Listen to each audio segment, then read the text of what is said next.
This episode of The War Room is brought to you by Merino Unbound. Enter Outlaw at checkout for 15% off, and all orders over $100 get free shipping.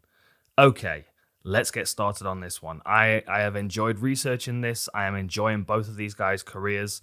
Chikadze, obviously, a little newer to the UFC than Edson Barboza, but Barboza new to the featherweight division. Both excellent kickboxers, both really skilled strikers, very intelligent, very measured. They play with speed. They play traps. They play with footwork so well. I mean, really, we're in for a striking treat in this one, if it plays out the way that we all expect it to.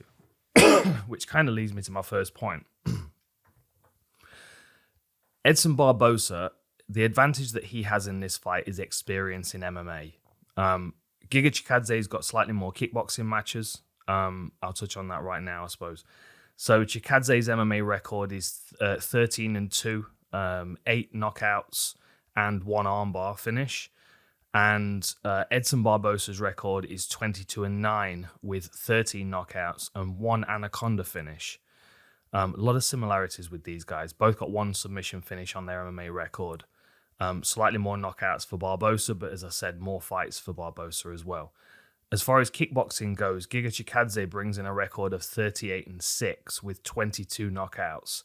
Edson Barboza's kickboxing record is 25-3, so slightly less, or well, a good chunk less, but he's also got 22 knockouts. So, although Barboza's got less experience, he's seen just as many men fall, at his feet from knockouts. I expect this to be a striking match, but I also think that Barboza might be smart to keep this an MMA fight.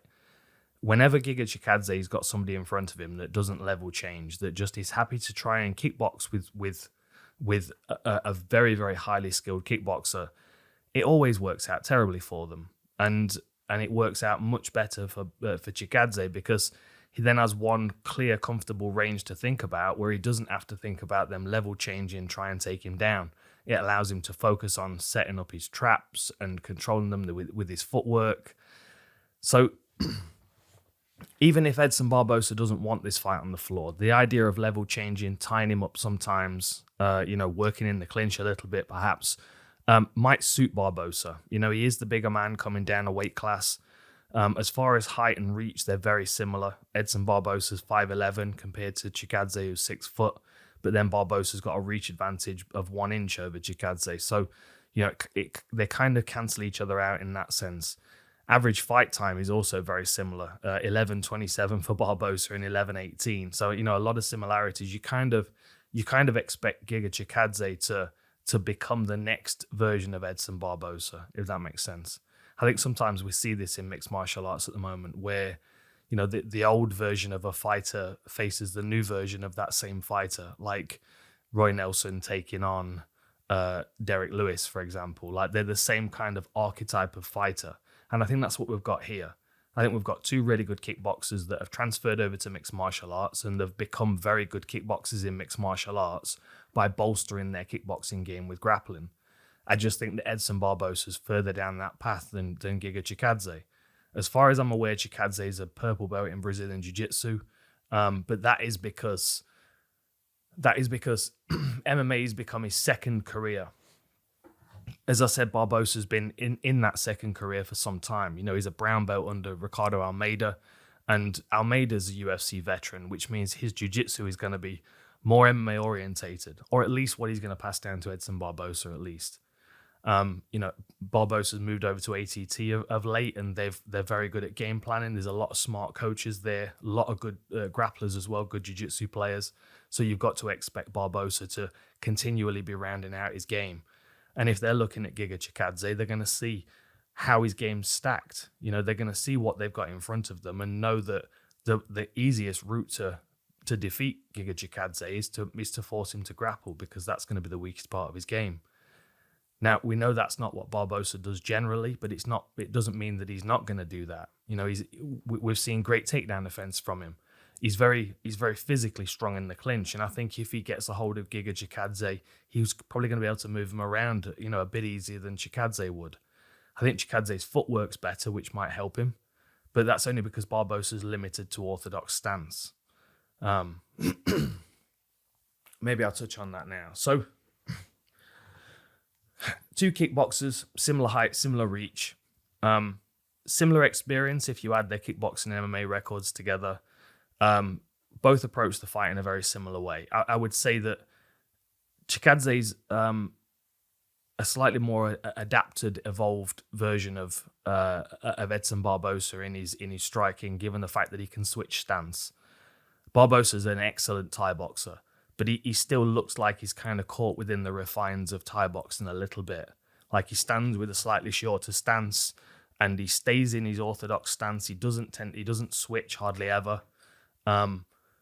And you know, I mean, he's very, very good at what he does. You know, he's got a wicked low kick. You know, assuming he's fighting someone who's of the same stance, which Chikadze is about 60% of the time, orthodox as well.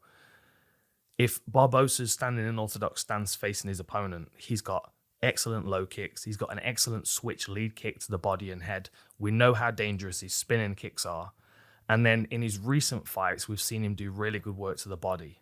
Two things that stood out to me. One was against Makwan Amirkhani, who's a southpaw. He was using that like right dig to the body, and then against Shane Burgos, he was using his left hook to the body. So he's now starting to really work the body a lot more as a general focus. I think that would suggest that Barboza's probably got the better the better boxing. So I think maybe working in a closer range, clinching, wrestling, working takedowns, and trying to ground the fight a bit might suit that, you know, taking the kicking range away from Chikadze, just like someone would do to Barboza if they fought him. I mean, that's the thing. If ever you're fighting Barboza, as Khabib did, you know, you've just got to get inside kicking range. You've got to run him down. He doesn't like being crowded. But then again, GIGACHIKADZE doesn't either. So, you know, which one of these is going to take the initiative? I think the one with the most experience and the most comfort in the grappling range being Edson Barboza. I mean, you know, we saw him attacking anacondas against Makwan Amirkhani. You know, he's not had an anaconda since his third pro fight, which was obviously a long time ago, but he does look for them. He does know that anaconda's there, and he does know he can get it. Whether he'll threaten it on GIGACHIKADZE or not, I don't know, but I think if he puts him on the ground and Chikadze is getting up, it certainly opens up that option, you know, especially from, scrambling back to his feet, turning to his knees, even setting it up from half guard to an extent. I think there are options for Edson Barboza on the floor, which I don't see for Chikadze. Let me have a sip of tea. What else have I not said? My goodness. How could I forget that? So, I never thought I would see Edson Barboza move down a weight class. I always thought I would see him move up because he was always really lean and muscular when he was a lightweight. So to then see him move down a weight class, I thought to myself, well, okay, he's going to be the stronger fighter, but he's probably going to forego the advantage of speed that he has at lightweight. And it seems to me that he's actually gotten quicker, which is really terrifying. Like he's the guy coming down into the weight class, so he is the bigger fighter. He's going to look bigger than GIGACHIKADZE, I think, as far as physicality. But I also think he's the faster fighter. You know, in the second round against Makwan Amirkhani, there were two right hands that he landed, and the first one, I was in a stunned silence when he threw it. But it was one of the fastest punches I've ever seen thrown, and the distance in which he covered was pretty sensational. That might be an interesting challenge for Chikadze. You know, Barboza might be able to get ahead with his speed. He might be able to start tagging Chikadze and not allowing him to set up his own techniques. As we know with Chikadze, you know, he switches from one stance to the next. He's kicking heavy. You know, he's less boxing and more kicking. It's more front kicks to the midsection, and obviously we know he's got the Giga kick, which, you know, is working into the midsection. So Barboza's orthodox, so it's going to be the left leg attacking that, which means that he can either fire it from his orthodox stance or he can switch to southpaw before he throws it. And we do see him doing that. You know, against Cub Swanson, he was throwing his rear teep kick to land in a southpaw stance and then setting up the body kick.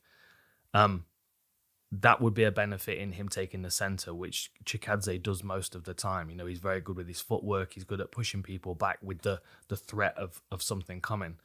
And Barboza doesn't mind backing up either. I don't think it's the right thing to do in this fight. But if we do see Barboza kind of skirting around the edge, you know, we're going to see Chikadze setting up that kick to the liver. And, you know, once he's invested in the liver, even if he's not finished the fight, we'll see him go high like he did in the Jamie Simmons fight, take him off his feet. Like I said, I expect this to be a striking match, but I think Barboza, if he's taking the smartest route to victory, he's gonna utilize his experience and his grappling advantage in this fight.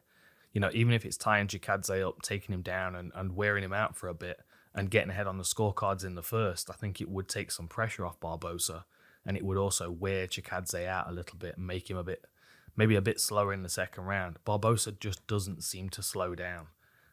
He's got lightning fast speed, and I think that his 0 to 60 might be a shock for Chikadze. But the longer Barboza's hanging out in striking range, the more it's a 50-50 fight. Just before we wrap it up, I just want to talk you through a couple of the other stats because, like I said, they are very similar. So Barboza's got a slightly higher striking output, but not by a great deal. Striking accuracy is exactly the same at 44%, but Chikadze takes a lot less strikes. Now, that's partly because he's not been fighting at the same kind of level of Edson Barboza. So sometimes you have to look through these stats in a lens of you know, the fighter that you're considering. Barboza's been in there with some of the best. You've got to think that strikes absorbed per minute has been considerably increased when he fought Khabib. You know, being beaten up on the floor counts to all these strikes as well. Striking defense is pretty much exactly the same, 59 to 60%. You know, it's crazy how similar they are. Slight edge for takedowns with Barboza, slight edge in takedown accuracy and takedown defense, and there's a mark on his submission average as well. Even though he's not got a submission in the UFC, I don't believe. I think he's just got a submission outside. Yeah, 2009, a little while ago. But like I said, you know, he was attacking the Anacondas against Makwan Amirkhani, and I wouldn't be surprised if he threatens with his MMA game in this fight, because I do think it'd be the smart thing to do. This is a really good fight, a really exciting fight. You know, Chikadze's takedown defense is improving. Barboza's looking lightning, looking deadly at 145, and because they've got such a similar game, they're going to bring the best out of one another. Enjoy this fight, and I'll see you next time.